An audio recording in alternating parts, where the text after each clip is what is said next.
साल 2021 में केंद्र सरकार के लिए किसान एक बड़ा मुद्दा रहा। किसानों की नाराजगी के चलते कृषि कानूनों पर यू-टर्न लेना पड़ा। अब इस नाराजगी को आम बजट 2022 में दूर करने की तैयारी में केंद्र सरकार है। बजट के कई प्रावधान किसान, खेती, पशुपालन, डेयरी, मछली पालन, सहकारिता, एमएसपी, किसान कर्ज उपलब्धता, एग्रो फूड प्रोसेसिंग यूनिट के प्रोत्साहन, खाद्य उत्पादों के निर्यात और नवाचारों से जुड़े संभावित है। देखिए कौन क्या चाहता है इस बार के केंद्रीय बजट से। केंद्र सरकार सुनहरे पन्नों में आगामी भारत की तस्वीर का अध्याय लिख रही है। बजट 2022 1 फरवरी को आना है, लेकिन उम्मीदें इस बार आम आदमी, महिलाओं, बेरोजगार यानी युवाओं और खास तौर पर उद्यमी और कारोबारियों की बढ़ी हुई है। एक अहम सेक्टर है जिन्होंने मोदी सरकार को बीते वर्ष थोड़ी परेशानी में डाला, वो कृषि सेक्टर रहा। तो माना यह जा रहा है कि इस बार राहत का पुलिंदा इस सेक्टर पर भी ज्यादा होगा।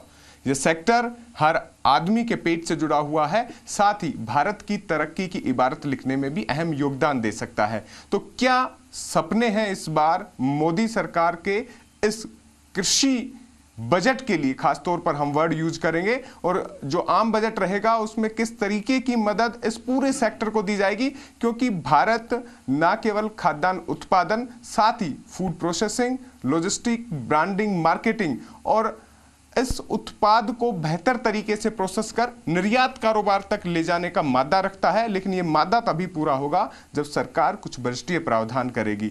राजस्थान खाद्य पदार्थ व्यापार संघ आज चर्चा कर रहा है, खासतौर पर केंद्रीय बजट 2022-23 को लेकर क्या प्रावधान होने चाहिए। सेक्टर के विशेषज्ञ हैं, पूरे राजस्थान की हर गतिविधियों पर, धड़कनों पर निगाहें बाबूलाल गुप्ता जी की रहती हैं। बेहद अहम बजट इस बार संभावित है कृषि सेक्टर को लेकर भी। आम बजट से पहले तो क्या उम्मीदें, क्या अनुभव, और दूसरी बात कृषि सेक्टर को लेकर, मंडियों को लेकर क्या आपकी डिमांड्स है जो आप चाहते हैं इस बजट में पूरी हो?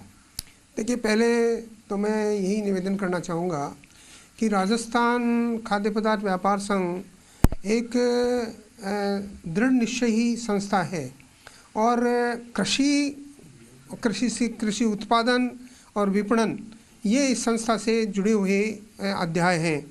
मैं कहना चाहूँगा कि अगर मान लीजिए पहले टैक्स की ही बात कर लूँ तो कम से कम 5 लाख रुपए इनकम टैक्स की एक लिमिट होनी चाहिए और उसमें 3 लाख रुपए तक के जो छूटें हैं वो होनी चाहिए।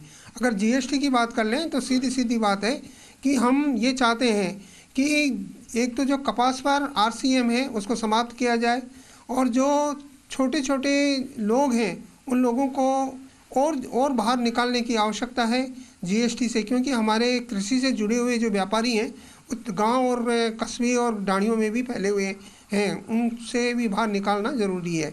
अब मैं बात करूं जीएसटी और से संबंधित बातें आपसे हुई हैं, उसके अलावा मंडियों की। मंडियों में हमारे यहाँ देखिए बहुत बड़ी आमूलचूल व्यवस्था है, पर एक तो केंद्र सरकार अगर कुछ करना चाहती है तो एक टैक्स एक देश की व्यवस्था मंडी पे भी लागू करें, और वो जो अगर मान लीजिए घाटा मंडियों को होता है तो उसकी पूर्ति केंद्र सरकार करे। इस प्रकार का बजट में प्रावधान। राज्य सरकारों का भी उसमें ज्यादातर रहता है कि जो मंडियां स्थानीय स्तर पर विकसित हों, केंद्र राज्य के पक्ष में डाल देती है ये विषय। नहीं, देखिए ये बिल्कुल आपका कहना सही है कि राज्य है, और वैसे तो कहा जाए तो हर मंडी ऑटोनोमस बॉडी है, परंतु अब समय आ गया है कि जब विकास की गंगा मोदी जी बहाना चाहते हैं तो क्यों नहीं ये किसान भी, ये व्यापारी भी और ये उद्योग भी उस गंगा के साथ में जुड़ें और उसका फ़ायदा उठाएं। तो उससे सीधी सी बात है कि मंडी टैक्स एक होना चाहिए पूरे देश के लिए। और दूसरी बात मैं ये करना चाहता हूँ कि जैसे मान लो हम कुछ क्रॉप ऐसी हैं, जैसे राजस्थान के लिए बात कर लें, सरसों है, सरसों की पैदावार यहाँ 50 लाख टन पैदा होती है संभावित है इस साल, और गई बार 35 लाख टन थी, बढ़ी है, अब ये 1 करोड़ लाख टन हो सकती है। हमारे यहाँ बहुत बरानी ज़मीन पड़ी हुई है, किसान को आप 80% उसका सब्सिडी दीजिए ताकि वो समतल ज़मीन करे और उसमें बुआई करे। खासतौर पर जो प्रोसेसिंग यूनिट्स हैं उनको लेकर भी आपसे बातचीत करेंगे एक बार और, क्योंकि इसी सेक्टर से मनोज मुरारका जी लगातार कामकाज करते रहते हैं। इम्पोर्टेंट है कि इंडस्ट्री लगे इसमें, उत्पादन तो हो, जैसा बाबूलाल जी ने कहा उत्पादन उत्पादन जरूरी है, बढ़ेगा उत्पादन 1 लाख करोड़ तक पहुंचेगा, लेकिन इंडस्ट्री सक्षम होनी चाहिए, प्रोसेसिंग होनी चाहिए, ना केवल घरेलू मार्केट, साथ ही निर्यात में भी। ये एकदम सही कहा आपने कि अगर प्रोडक्शन एग्री का हो जाता है और ख़ासकर सरसों का, तो उसका कंजम्पशन इंडस्ट्री कर सकती है। परंतु 20 सालों में हमारी ऐसी पॉलिसी रही है कि राजस्थान में जो 1800 तेल मिले थी वो आज घटकर 600 रह गई है, और वो भी अपनी 50% एफिशिएंसी पे चल रही है। होना क्या चाहिए बजट में, क्योंकि आने वाला है और आज चर्चा भी इसी पे। देखिए, हेल्थ बहुत इंपॉर्टेंट है, ये कोरोना ने हमें सिखा दिया। तो इस बार बजट का जो मुख्य एक एजेंडा होना चाहिए वो राइट टू फूड की जगह राइट टू राइट फूड होना चाहिए। तो इससे क्या है कि जो तेल शरीर के लिए बढ़िया है, इंसान को जिससे इम्यूनिटी बढ़ती है, जैसे सरसों तेल है, मूंगफली तेल है, तिल्ली तेल है, उनको टैक्स कम करना चाहिए। और जो हानिकारक तेल है, इंपोर्टेड आ रहे हैं जो तेल्स, जो केमिकली प्रोसेस्ड है, हाई हीटेड है, उन पर टैक्स आप बढ़ा लगाइए। इससे आपका रेवेन्यू भी बढ़ेगा और ग्राहक को तो उन्होंने शुद्ध भी किया है। हाँ, ये बहुत अच्छा कदम है कि उन्होंने सरसों को शुद्ध किया। इसके लिए राजस्थान खाद्य पदार्थ व्यापार संघ ने, बाबूलाल जी ने लंबी लड़ाई लड़ी है। तो मेरे हिसाब से कहना यह है आपका कि सरकार तेल ना लगाए, तेल उत्पादन और जो प्रोसेसिंग यूनिट है उस पर काम करे। हमारे साथ रामतौर अग्रवाल जी हैं। स्पाइस बेहद अहम है, अगर राजस्थान के लिहाज से भी बात करें और पूरे भारत के लिहाज से बात करें। मसालों में उत्पादन, इंडस्ट्री की क्षमता है, रोजगार देने की क्षमता है, सरकार भी चाहती है लगे। राजस्थान मसाला क्षेत्र भी है, खाड़ी देशों में तो राजस्थान की तूती बोलती है, और खुद आप मसाला कारोबार से जुड़े हुए हैं। किस तरह देखते हैं बजट में क्या प्रावधान आपके लिए? बजट में हमारे राजस्थान के अंदर धनिया उत्पादन होता है। अभी कुछ समय से धनिया का रकबा घट रहा है, तो इसकी खेती को जो रामगंज मंडी कोटा साइड में पैदा होती है, इसको बढ़ावा दिया जाना चाहिए, और इससे संबंधित उद्योग एवं भंडारण की व्यवस्था जो बनती है उसमें 40% की सब्सिडी दी जाती है। इसी तरह जीरे के अंदर मेड़ता नागौर में जीरा पैदा होता है, इसमें भंडारण की व्यवस्था होनी चाहिए, और इसके उद्योगों को 40% की सब्सिडी दी जानी चाहिए। थोड़ा वित्तीय सपोर्ट की अगर हम बात करें तो सब्सिडी ठीक है, लेकिन क्या कर्ज उपलब्धता भी कई बार यूनिट बढ़ाने के लिए चाहिए, सरकार कर पा रही है? नहीं, कर्ज उपलब्धता तो आसानी से कर्ज दे रहे हैं, बैंक कर्ज दे रही है, इसमें अभी कोई प्रॉब्लम नहीं आ रही है जी। और एक बड़ी समस्या हमारे को जो आ रही है स्पाइस के अंदर कि सैम्पलिंग बहुत ज़्यादा होती है। फूड इंस्पेक्टर द्वारा सैंपल लिए जाते हैं और उन्हें मिस ब्रांड कर दिए जाते हैं। क्वालिटी के अंदर अगर कोई सैंपल फेल होता है तो वो राइट है, बट मिस ब्रांड में होता है। मिस ब्रांड में हर साल सरकार कुछ नियम चेंज कर देती है। जैसे बेच कोडिंग के अंदर डेट ऑफ एक्सपायरी पहले हुआ करता था, जिसको कुछ सालों पहले डेट ऑफ एक्सपायरी के स्थान पर बेस्ट बिफोर कर दिया गया। अभी इन्होंने वापस नियम चेंज किया है कि बेस्ट बिफोर के स्थान पर उसको यूज बाई या डेट ऑफ एक्सपायरी कर दिया गया है। अब ये बार बार नियम चेंज होने की वजह से सैंपल मिस ब्रांड हो जाते हैं और व्यापारी को, वकील को बड़ी फीस दी जाती है। के लिए नियम बार बार नहीं बदले जाएं, नियम बार बार नहीं बदलने चाहिए जी। तो ये अहम बात इन्होंने उठाई है, नियमों में बदलाव नहीं होना चाहिए। राजस्थान दाल उत्पादन में भी अग्रणी है, यहाँ की दाल का स्वाद हर एक आदमी की जुबान पर रहता है।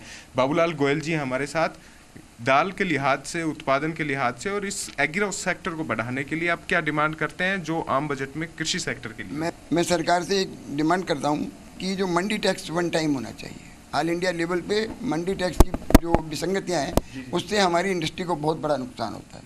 नंबर 2, समय समय पर ये कानून लगा देते हैं कि अभी स्टॉक लिमिट है, इसको 2 महीने के लिए लगा दी, कभी 3 महीने के लिए लगा दी। इससे सरकार को कोई मूल्य घटाने और बढ़ाने में बिल्कुल तकलीफ, मतलब कोई फ़ायदा नहीं होने वाला है, हमको तकलीफ हो जाती है। तो ये इस तरह की जो कानून है इसको बिना वजह काम में नहीं लिया जाना चाहिए। नियमों का सरलीकरण हो, हमेशा टैक्स टेररिज्म ना हो और ऐसे नियम ना बने जो कारोबार को रोके।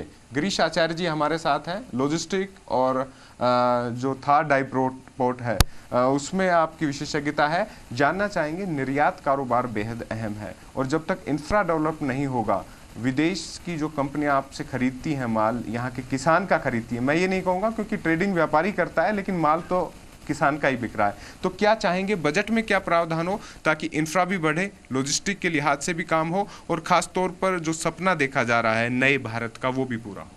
बेसिकली लॉजिस्टिक्स फील्ड के अंदर अभी जो खाद्यान्न के अंदर सबसे बड़ी प्रॉब्लम है भंडारण। असुरक्षित भंडारण से करीबन 30% माल वेस्ट हो जाता है, चाहे बरसात हो, किसी और कारण से हो, तो अगर ये सुनिश्चित करें कि 30% ये वेस्ट ना हो, तो हम वैसे ही सक्षम हो जाएंगे कि हमारे पास एक काफ़ी क्वांटिटी और एक अच्छी क्वालिटी में भंडारण हो जाएगा।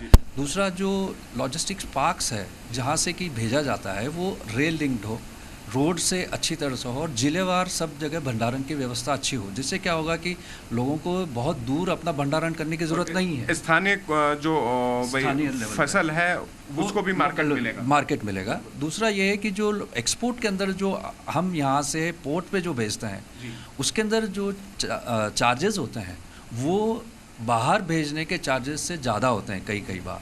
तो अगर एक्सपोर्ट और इनको बढ़ावा देना है तो एक्सपोर्ट से रिलेटेड जो चार्जेस होते हैं, ट्रांसपोर्टेशन हुआ, रेल फ्रेट हुआ, उस सब चीज़ों के अंदर एक सब्सिडी लानी चाहिए। बिल्कुल अच्छे सुझाव है, संभवतः कृषि सेक्टर में लागू होंगे तो नवाचार भी होगा। संजय कुलवाल जी हमारे साथ हैं। संजय जी, क्या डिमांड, क्या चाहेंगे, बजट कैसा हो आपकी नज़र में? इनकम टैक्स में जो लिमिटेड है 1 लाख की उसको 5 लाख करें, TCS को समाप्त करें और ये जो छूटे हैं उनको 3 लाख रुपए से ऊपर तक बढ़ा करके दें। यही है अभी तो। बिल्कुल, तो ये मांगे थी राजस्थान खाद्य पदार्थ व्यापार संघ के और खासतौर पर उन अहम उद्यमियों की जिनसे राजस्थान गति ले रहा है, आगे बढ़ रहा है। ये मांगे वित्त मंत्री को भेजी जा चुकी हैं और मांगों के पीछे मकसद यही है कि देश के विकास में राजस्थान के कृषि सेक्टर की, एग्रीकल्चर सेक्टर की, उन तमाम मंडियों की और उन लाखों किसानों की जिनकी फसल इन मंडियों में आ रही है, उनकी आवाज़ सुनी जाए, उनकी आय बढ़ाने पर काम हो। क्योंकि मोदी सरकार ने अप्रैल 2016 में जो फार्मर्स की इनकम बढ़ाने के लिए कमेटी गठित की थी, उसका वक्त अब धीरे धीरे पूरा हो रहा है। उस मियाद में तय किया गया था कि किसानों की आय बढ़ेगी और किसानों की आय तभी बढ़ेगी जब ये तमाम उद्यम आगे बढ़ेंगे। वीडियो जर्नलिस्ट मनीष के साथ अंकित तिवारी, जी मीडिया, जयपुर।